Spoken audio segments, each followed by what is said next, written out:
Are you going to be replaced by a robot? Is your livelihood under threat by a machine? Will you be forced to be unemployed and eat dirt because of the ever-quickening pace of technological advancement? All these questions answered and more in this 21st century edition of Economics Watching Hills. I'm David Schumacher.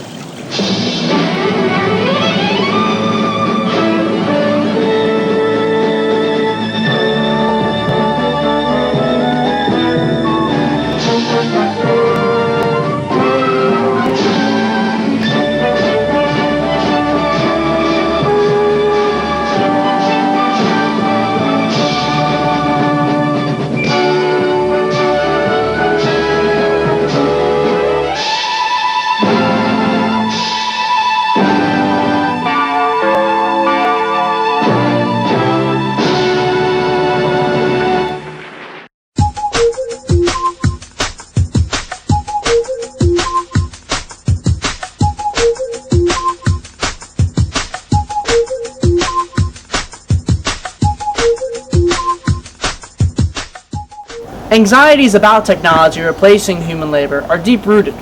For much of human existence, subsistence farming was the livelihood of most of the population, along with other ancillary occupations such as skilled artisans and craftsmen. But by the early 19th century, the Industrial Revolution led to a replacement of large swaths of the population by machines. Anger over the hardship caused by these machines eventually boiled over into a worker rebellion against industrialization in its entirety. Seeking to destroy the technology that threatened the traditional work paradigm, former textile workers, dubbed Luddites, named for their fictional leader Ned Ludd, smashed the automated looms that rendered them unemployed. However, the Luddites were ultimately unsuccessful, as the might of the British Army quelled that movement. Industrialization continued its rapid progression. Initially, unemployment was high, but as time went on, those displaced workers and artisans found new jobs in the cities, working in factories. So in essence, the skills mismatch was reconciled with the advent of new low-skill labor jobs in cities. We saw this phenomenon in the 1970s and 80s, during deindustrialization. The proportion of American workers employed in industrial sectors decreased as corporations either outsourced labor or automated manufacturing processes. Most of these workers were subsequently put into the growing services sector. So what's happening now? Is it the same as with the Luddites, or has it changed since then? What are the trends? Let's ask economist David Schumacher. Most economists agree that technological unemployment has not been a problem for workers in the past. In fact, most economists call the idea of technological unemployment the Luddite fallacy, arguing that technology is used by workers and does not replace workers on a large scale. Past graphs of worker unemployment during times of increased technology, as shown here, seem to prove this viewpoint, as they're much more strongly correlated with economic output at the time rather than advances in technology. As Matt Yagesa puts it, machines are replacing workers, but they've been doing so since the cotton gin and the spinning jenny. So far in history, large revolutions of machines and automation has never led to increased long-run unemployment. However, looking at graphs in the 21st century that show unemployment and productivity, over the last 10 years there's been a clear decrease in manufacturing unemployment almost all around the world, while there's been an exponential increase in industrial production. In other industries, such as the U.S. wireless industry, there's been a decrease in employment to the favor of online services rather than call centers. These trends all show machines and robots become more desirable to firms than human workers. Although the U.S. economy is steadily growing, adding jobs, over the long run, we're not adding jobs nearly as quickly as we used to.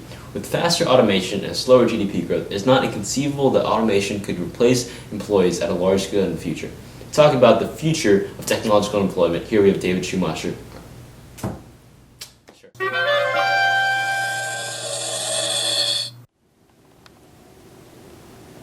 Oh hi, I didn't see you there. I'm David Schumacher. While the economy up to now has always found a way to absorb the surplus labor force, there are competing ideas over whether or not this will continue as time goes on. After all, technology is increasing at a rate that was once unimaginable, with first the advent of increasingly powerful and cheap personal computers, and now more versatile robots, which might end up displacing even white-collar work. So far, 3 different scenarios have been proposed by economists. Some economists have theorized the existing cycle of newly created jobs absorbing people who have been displaced by advancements in new technology will continue on. Many cite the lump of labor fallacy, which posits that the amount of labor available is fixed as the root of most fears of increasing labor scarcity. However, some are unconvinced, leading to the second scenario.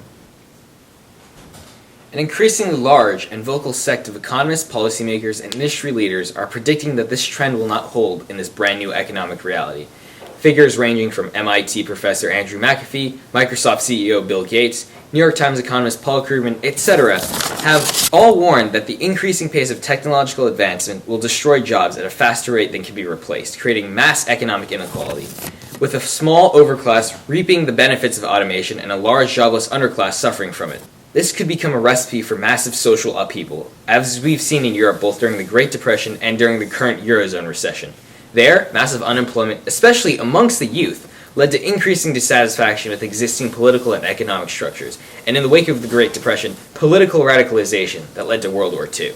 Then there's a final and rosier view that with work becoming increasingly hard to find, society will move beyond occupations, and instead reap the benefits of automation with greater leisure time.